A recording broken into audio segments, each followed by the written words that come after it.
Hello everyone, welcome back to our channel science with us.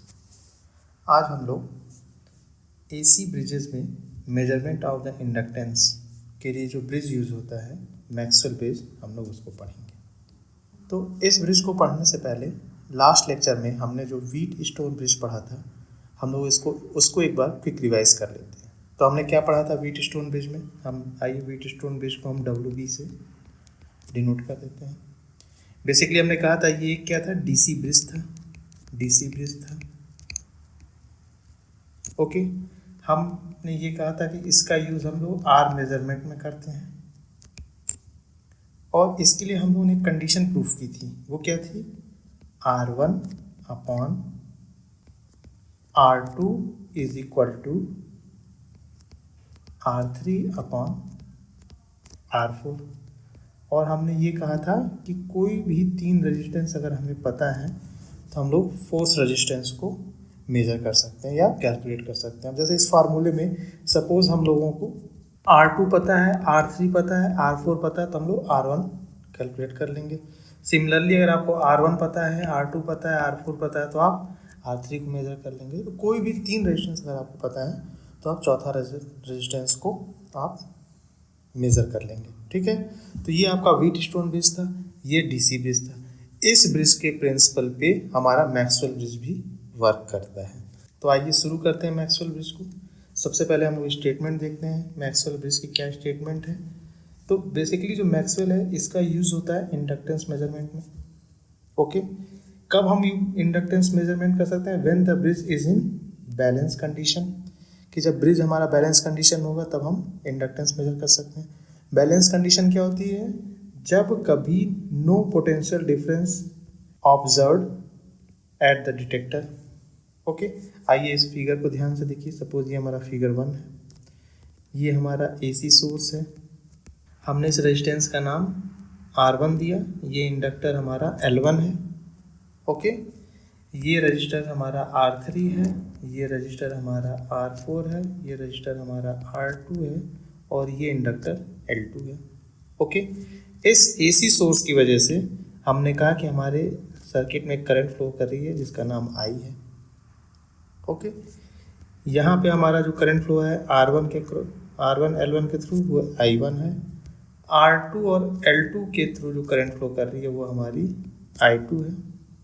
Okay, ये हमारे galvanometer है, इसके अक्रॉस जो करंट फ्लो कर रही है वो IG है। गैल्वेनोमीटर के एक इंटरनल रेजिस्टेंस है RG। R3 के अक्रॉस जो करंट फ्लो कर रही है उसका नाम हमने दे दिया I3 और R4 के अक्रॉस जो करंट फ्लो कर रही है उसका नाम हमने दे दिया I4। ओके, ये जो पॉइंट है इसको हम लोगों ने कह दिया, ये पॉइंट हमारा है A, ये है B, ये है C और ये है D। तो बैलेंस कंडीशन में क्या है कि यहाँ पे लिखा है no potential difference observe at the detector. इस केस में जो डिटेक्टर है वो गैल्वेनोमीटर है। ओके, तो जो भी पोटेंशियल एट टर्मिनल B है, कहने का मतलब है VB is equal to VD, मतलब voltage at terminal B voltage at terminal D is same. तो इस कंडीशन में आपका जो करंट है IG जो कि गैल्वेनोमीटर के थ्रू पास हो रहा था वो 0 हो जाएगा। ये आपके किसी भी ब्रिज के बैलेंस होने की कंडीशन है। मैक्सवेल ब्रिज में हम लोगों को कौन सी कंडीशन अचीव करनी है? मैक्सवेल ब्रिज में हम लोगों को कंडीशन अचीव करनी है R1 plus J omega L1 upon R2 plus J omega L2 is equal to R3 plus R3 upon R4। Okay, तो आइए अब हम लोग करंट के रिलेशंस को देख लेते हैं कि इसमें जो करंट फ्लो कर रही है। जैसे हम लोग ने व्हीट स्टोन ब्रिज में करंट रिलेशंस सबसे पहले लिख लिया था, उसको हम लोग लिख लेते हैं। ओके, तो आपका ये जो I2 है, हम I2 को कैसे लिख सकते हैं? I2 is equal to I minus I1। Okay, I current है, I1 उसमें से माइनस कर देंगे तो आपका I2 मिल गया। फिर I3 इज इक्वल टू क्या होगा हमारा? I3 is equal to I1 minus IG हो गया। और करंट I4 क्या है? I4 जो होगा आपका वो होगा I2 प्लस IG। ठीक है, हमने ये तीन करंट जो है इसका रिलेशन निकाल लिया हम इन तीनों इक्वेशन को कह देते हैं ये इक्वेशन हमारा 1 है। ओके, इसके बाद ये जो फिगर है इसमें से हम लोग जो फर्स्ट, जैसे मान लिया हमने इसको कह दिया ये हमारा लूप 1 है, ये लूप 2 है। ओके, तो फॉर सिंप्लिसिटी हम लोग लूप 1 को यहाँ पे ड्रॉ करते हैं। तो कैसा दिखेगा, वो कुछ ऐसा दिखेगा आपका। ये आपका R1 L1, यहाँ पे आपका गैलोमीटर है G, यहाँ पे आपका R2 था L2, और ये हो गया, हमने फर्स्ट लूप को यहाँ पे ड्रॉ कर लिया। ओके, सारे नोड्स के नाम दे देते हैं, ये A है, ये B है, ये D है। कंपोनेंट्स के नाम दे देते हैं, ये क्या है हमारा R1 L1 R2 L2। Current components क्या क्या थी, यहाँ से हमारा I1 फ्लो कर रहा था, यहाँ से हमारा I2 फ्लो कर रहा था, यहाँ से हमारा IG फ्लो कर रहा है, और गैलोमीटर के अक्रॉस जो इंटरनल रेजिस्टेंस है वो RG है।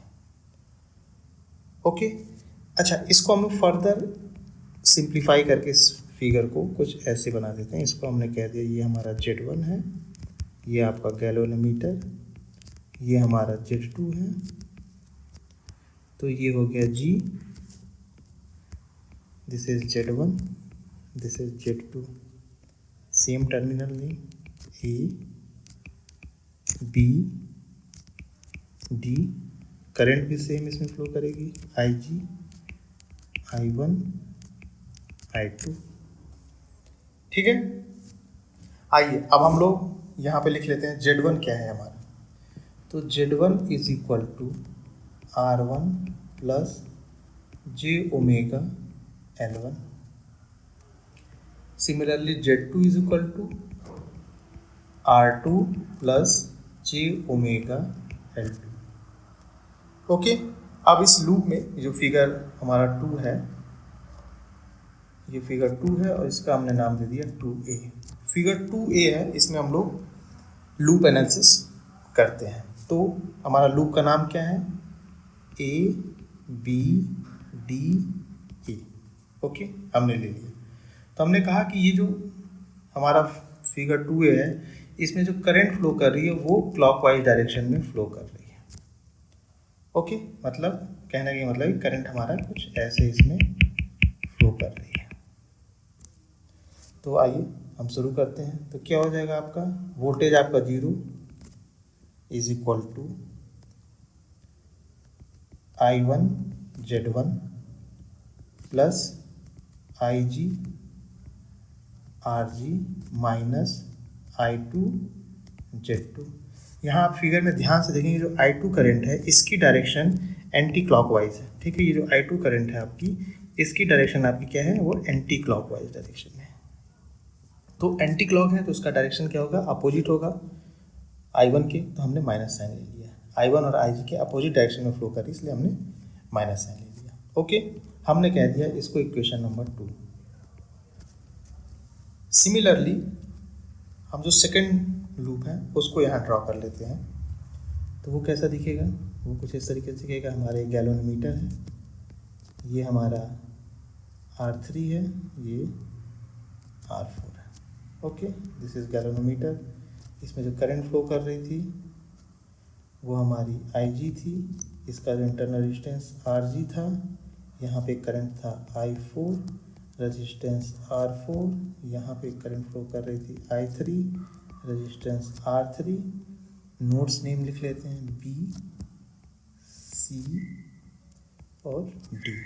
ठीक है, इस फिगर का नाम हमने दे दिया 3। तो आइए फिगर 3 में हम लोग लूप एनालिसिस करते हैं। लूप का क्या नाम है हमारा, B C D B। Again आपका वोल्टेज 0 है। अब देखिए, हमने मान लिया इसमें जो करंट फ्लो कर रही है वो अगेन क्लॉकवाइज डायरेक्शन में फ्लो कर रही है। तो I3 R3। ओके, अब देखिए I3 जो करंट है वो आपकी क्लॉकवाइज है, लेकिन at the same time IG और I4 क्या है, एंटी क्लॉकवाइज।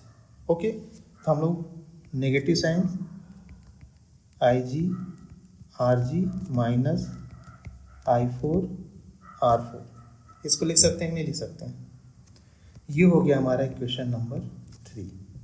ओके, अब चूंकि हम ये मान के चल रहे हैं कि हमारा जो ब्रिज है वो बैलेंस कंडीशन में है, तो बैलेंस कंडीशन हमने क्या कहा था कि कोई भी पोटेंशियल डिफरेंस ऑब्जर्व नहीं होगा at the terminal of the detector, there is a no potential difference.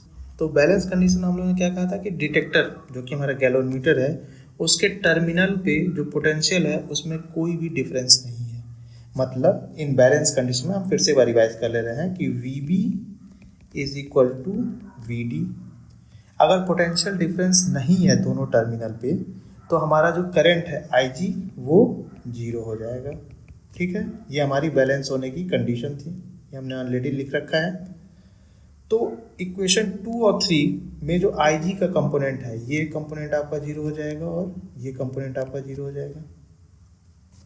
तो हम इक्वेशन 2 को फिर से after putting I G is equal to zero हम लोग कैसे लिख सकते हैं? Zero is equal to I one Z one minus I two Z two. ये हो गया हमारा इक्वेशन नंबर 4। और सिमिलरली इक्वेशन 3 क्या आ जाएगा? Zero is equal to I three R three minus I four R four. ये हो गया हमारा इक्वेशन नंबर 5। ठीक है, चलिए अब इक्वेशन 4 का यूज करके हम लोग ऐसे इसको लिख सकते हैं कि नहीं, I two is equal to, हम यहाँ लिख देते हैं using equation 4, I two is equal to I one Z one upon Z two. इसको इन्हें ब्रैकेट कर लेते हैं, इसको हमने कह दिया इक्वेशन नंबर 6। ठीक है, और आइए इक्वेशन 5 में हम लोग I3 और I4 की जो फार्मूला हम लोगों ने इक्वेशन नंबर 1 में लिखा है उसको पुट कर देते हैं। तो हम क्या हो जाएगा हमारा equation number 5? Zero is equal to I3 की जगह हम लोग क्या लिख सकते हैं? I3 की जगह हम लोग लिख सकते हैं I1 minus I G multiplied by R3 और माइनस I4 की जगह हम लोग क्या लिख सकते हैं? I2 plus I G multiplied by R4। Okay, again हमारा ब्रिज क्या है? बैलेंस कंडीशन में, तो आई जी क्या हो जाएगा हमारा? जीरो, और ये भी आई जी आपका क्या हो जाएगा? जीरो हो जाएगा। तो अब ये इक्वेशन क्या हो जाएगा? इक्वेशन जो 5 था वो क्या हो जाएगा? After putting the formula of I3 and I4, अब हमारा इक्वेशन नंबर 5 कैसा हो जाएगा? Zero is equal to I1 R3 minus I2 R4। ठीक है, इसको हमने कह दिया इक्वेशन नंबर 7।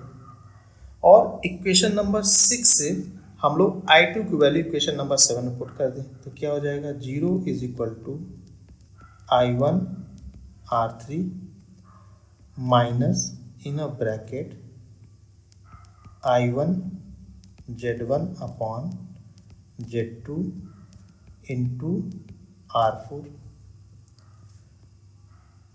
ओके, या हम इस इक्वेशन को ऐसे भी लिख सकते हैं कि नहीं कि I1 R3 is equal to I1 Z1 upon Z2 R4। ठीक है, I1 दोनों साइड के कैंसिल हो गए,